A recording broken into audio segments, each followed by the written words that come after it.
Hello friends, आज हम discuss करेंगे बेसिकली एक न्यू सेक्शन इंट्रोड्यूस हुआ था पहले। तो बेसिकली जब फाइनेंस एक्ट से इंट्रोड्यूस हुआ था उसको एप्लीकेबिलिटी उसकी लेटेस्ट स्टेजेस पे की थी।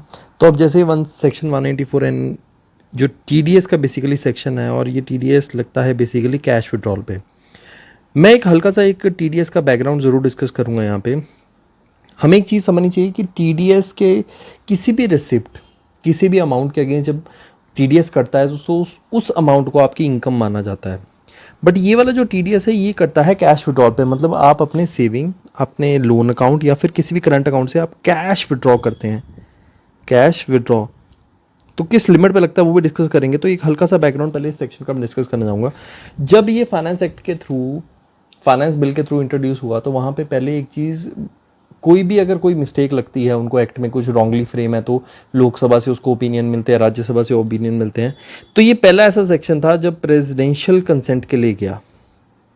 प्रेसिडेंशियल कंसेंट के लिए गया क्योंकि कोई भी आपको पता होगा बिल जो है वो एक्ट तभी बनता है जब उस पर final Lok Sabha, Rajya Sabha and final आपका प्रेसिडेंशियल कंसेंट मिलती है। तो जब ये अकेला ऐसा सेक्शन है, क्योंकि आपको पता है कि टीडीएस में हर चीज़ हमेशा ये चीज़ लिखी जाती है कि जिस अमाउंट के अगेंस्ट टीडीएस करता है तो उसको आपकी वो इनकम कंसीडर करते हैं।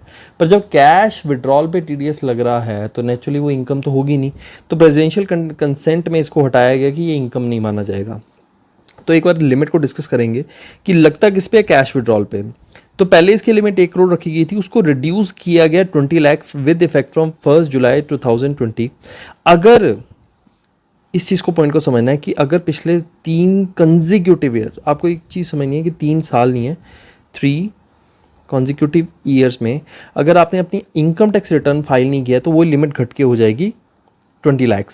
एक और चीज़ है कि या तो आप फाइल नहीं कर रहे, और दूसरी बात रिटर्न आप फाइल नहीं कर रहे, तो इसमें 2 स्लैब दिया है, 0 to 20 lakhs, 20 lakhs to 1 CR and greater than 1 CR।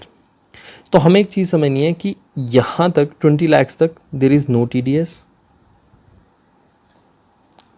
इसके बाद अगर आप 20 lakhs to 1 करते हैं तो इट इज़ 2%, और अगर 1 CR के ऊपर जाते हैं तो इट इज़ 5%। तो यहाँ पे हल्का सा आपको मेंशन भी दिखेगा, जैसे फाइल्ड है तो 2%, नॉट फाइल्ड है तो 20 लाख से 1 करोड़ 2%, अगर नॉट फाइल्ड है और आप 1 करोड़ से ऊपर अगर आप कैश विड्रॉ कर रहे हैं इट इज़ 5%।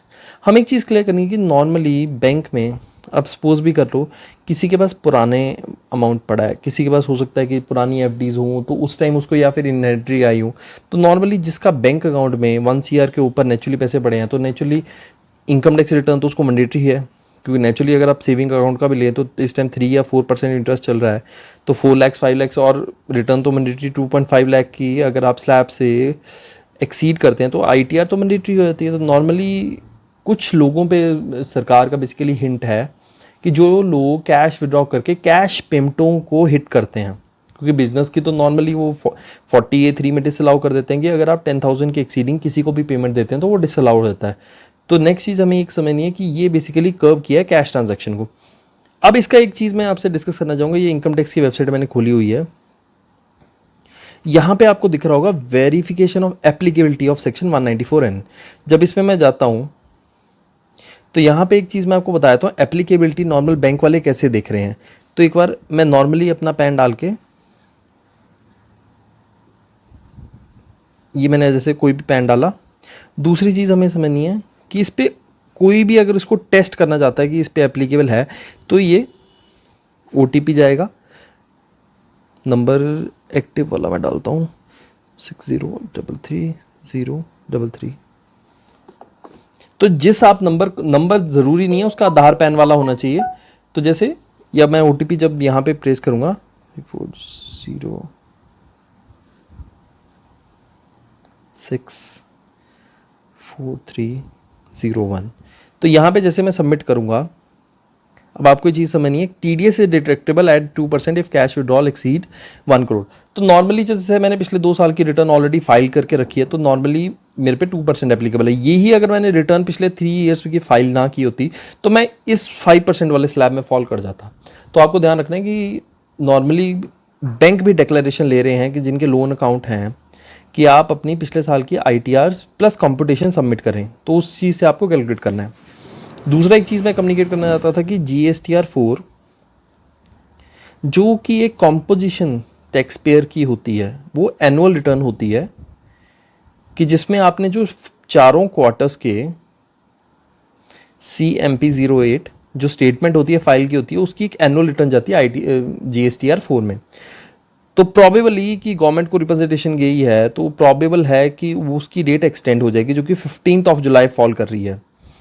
क्योंकि अभी आप अगर आप ट्विटर हैंडल उसका CBIC का फॉलो करते हैं तो उसमें ज़रूर इसको फॉलो किया करें, नई अपडेट्स को काफ़ी डालते हैं वहाँ। अगर आप इसको फॉलो करते हैं तो यहाँ पे उन्होंने बोला है कि हमें पता है कि डिफ़िकल्टीज़ आ रही हैं, तो प्रॉबेबली कि हो सकता है कि ये एक्सटेंड किया जाए। बाकी लेट्स सी क्या आगे गवर्नमेंट लेके आती है। बाकी थैंक यू गाइस।